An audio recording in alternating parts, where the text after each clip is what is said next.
बड़ी खबर आई गाजा में चल रही भयंकर जंग से जुड़ी। इजरायल पर बढ़ते सीज फायर के दबाव के बीच गाजा में जंग तेज हो गई। इजरायल ने उत्तरी और दक्षिणी गाजा दोनों जगह पूरी ताकत से लड़ना शुरू कर दिया, जबकि इजरायल के सैनिकों के हाथों 3 इजरायली शरणार्थियों की मौत के बाद उस पर दबाव बढ़ गया। इजरायल से तुरंत जंग रोकने की मांग की गई, लेकिन इजरायल ने इस दबाव के जवाब में गाजा में जंग तेज कर दी और उत्तरी और दक्षिणी गाजा में पूरे दम से लड़ने लगा। इजरायल ने दुनिया को बता दिया कि वो किसी दबाव में नहीं आएगा। और ये बात साबित करने के लिए इजरायल ने गाजा में जंग का एक और वीडियो जारी कर दिया। ये वीडियो देखकर लगने लगा कि गाजा में इजरायल के सैनिक नहीं रुकने वाले, क्योंकि वो टारगेट पहचान कर हमास लड़ाकों का एनकाउंटर कर रहे हैं।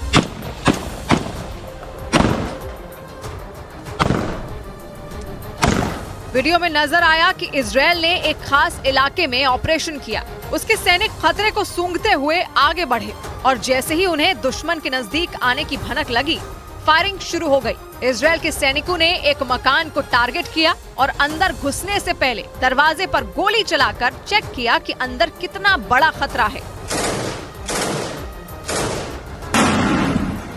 जबरदस्त फायरिंग के बाद इजरायल के सैनिक अंदर दाखिल हुए और फिर इतनी जबरदस्त मुठभेड़ हुई कि पूरा इलाका धमाके और गोलियों की तड़तड़ाहट से गूंज उठा। ये भयंकर मुठभेड़ ऐसे समय में हुई जब इजरायल पर जंग रोकने का दबाव बन रहा है। लेकिन इजरायल ने जंग रोकी नहीं, उल्टा तेज कर दी। वो अब हमास लड़ाकों से आमने सामने की लड़ाई लड़ रहा है। ये वीडियो इसी का सबूत है, क्योंकि वीडियो में साफ साफ नजर आया कि मकान में घुसते ही इजरायल के सैनिकों को पता चल गया कि हमास लड़ाके कहाँ छिपे हैं और इसीलिए वो उन्हें देखते ही पीछे की ओर भागे। लेकिन भागते भागते उन्होंने उस कमरे में बम फेंक दिया जहां उन्होंने हमास लड़ाके को देखा था।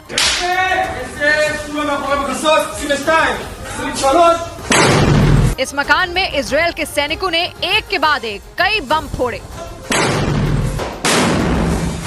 पहली मंजिल पर अपना काम करने के बाद ये सैनिक सीढ़ियों से ऊपर की तरफ बढ़े और हमास लड़ाकों की तलाश की। इस काम में इजरायल के सैनिकों ने ड्रोन का भी इस्तेमाल किया। उन्होंने जिस इमारत में ऑपरेशन किया वहीं की एक खिड़की से ड्रोन छोड़ दिया और ये ड्रोन जैसे ही वहां से निकला, इजरायल के सैनिक दबे पांव से उसके पीछे पीछे आगे बढ़ने लगे। यानी ऊपर से ड्रोन ने इजरायल के सैनिकों को दिशा दिखाई और नीचे इजरायल के सैनिकों ने अपने कदम बढ़ाए और दबे पांव से टारगेट की ओर बढ़ने लगे। बीच बीच में ये गोलियां भी चलाते रहे।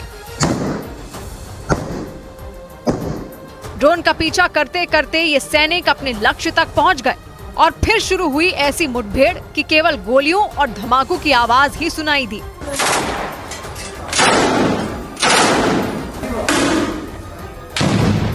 आर पार की इस लड़ाई में दूसरी तरफ से भी जबरदस्त जवाब दिया गया, क्योंकि वीडियो में नजर आया कि इजरायल के सैनिक एक इमारत से निशाना साध रहे थे और दूसरी तरफ से भी गोलियां चल रही थी। इजरायल ने पूरे गाजा में ऐसी ही भयंकर लड़ाई छेड़ रखी है। जबकि गाजा में घुसने से पहले इजरायल की सेना ने कहा था कि वो केवल उत्तरी गाजा में जंग लड़ेगा, लेकिन हमास के लादेन की तलाश ने इजरायल की सेना को उत्तरी गाजा से दक्षिणी गाजा पहुंचा दिया। और जंग के शुरुआती दौर में इजरायल के हमलों से सुरक्षित लग रहे दक्षिणी गाजा में हाहाकार मच गया। खान यूनिस इलाके की तो सूरत ही बदसूरत हो गई, क्योंकि वहां जबरदस्त लड़ाई चल रही है।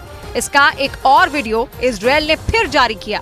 ये वीडियो एक ऐसी इमारत का है जहां जमीन के ऊपर ही नहीं, जमीन के नीचे भी हमास का ठिकाना है, या यूं कहें कि जमीन के ऊपर ईंटों का मकान है और नीचे सुरंग। और इजरायल के सैनिकों ने सुरंग का एंट्री पॉइंट ढूंढ निकाला और बंदूक की नोक उस ओर कर दी। इससे पहले उन्होंने मकान के अंदर खूब गोलियां चलाई। इजरायल के सैनिक छिपते छिपाते खंडहर में बदल चुकी इस इमारत तक पहुंचे और अंदर घुसने से पहले गोलाबारी की। दक्षिणी गाजा के खान यूनिस इलाके में इजरायल हमास लड़ाकों का एनकाउंटर कर रहा है, क्योंकि उसका कहना है कि हमास लड़ाके टनल में छिपे हैं और वो उन्हें वहां से निकालकर मौत के घाट उतार रहे हैं। इस काम में इजरायल, यहाँ लोम और गोलानी ब्रिगेड जुटी है। इसके अलावा इजरायल की कई और टुकड़ियां हमास लड़ाकों का एनकाउंटर कर रही हैं और हमास लड़ाकों के साथ साथ उनके ठिकानों को भी उड़ा रही है। मुठभेड़ के इस वीडियो में भी यही नजर आया, क्योंकि दिन भर की गोलीबारी और बमबारी के बाद रात में इस इमारत को धमाके से उड़ा दिया गया और ये स्वाहा हो गई। लेकिन इससे पहले इजरायल के सैनिकों को हमास से तगड़ी टक्कर मिली, क्योंकि अगर इधर से गोलियां चली तो उधर से भी गोलियों का जवाब आया। खान यूनिस इलाके में हुई ये मुठभेड़ लंबी चली, इतनी लंबी कि लड़ते लड़ते शाम हो गई और आखिरकार इजरायल के सैनिकों ने इस इमारत को जलाकर स्वाहा कर डाला।